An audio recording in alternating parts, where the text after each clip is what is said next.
There you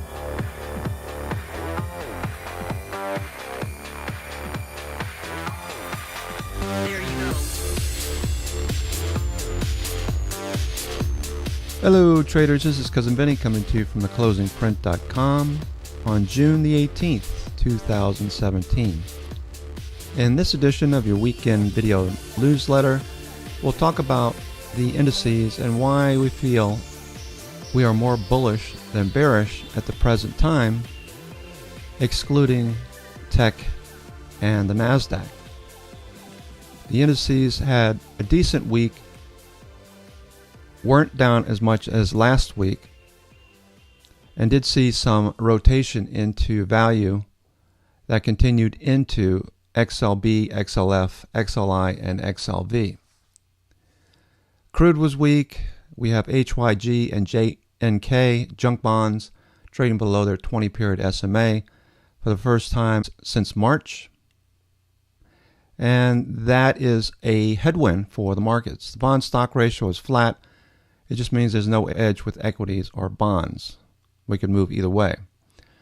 Institutional sentiment, we got NYSE bullish and the comp is flat.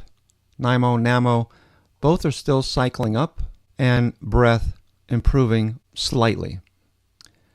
We had the FANG stocks mixed last week, and as far as breadth is concerned, we still have the NYHL bullish with the moving average drifting lower. Okay, so let's start with the spiders. We have about a $2.50 range high to low last week.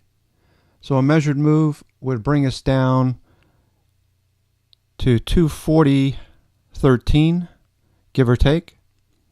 If price action were to break down, 240.14, $2.50 range for the markets brings us back down to this breakout level. We could be seeing a left shoulder head and then potentially a right shoulder with the RSI moving lower. I think it's more likely due to the buying at the lows along this level that we could break out if we continue to see rotation into value like we have been recently, rather than selling altogether. We have volume by price support along this level as well, with major support down at these previous breakouts.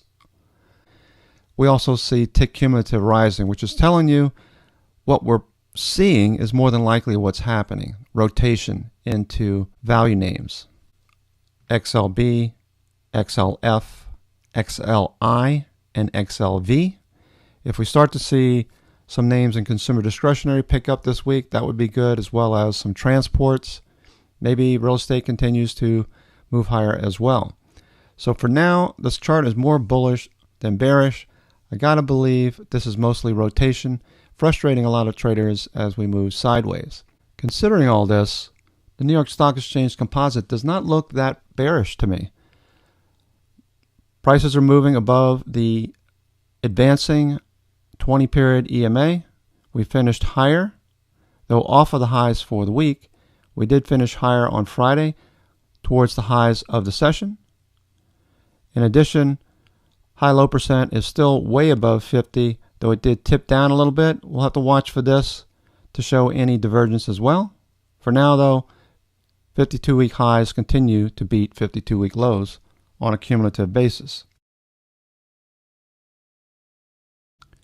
Looking at the sector heat map again, we notice that more red and oranges are coming into picture. Same thing for international markets.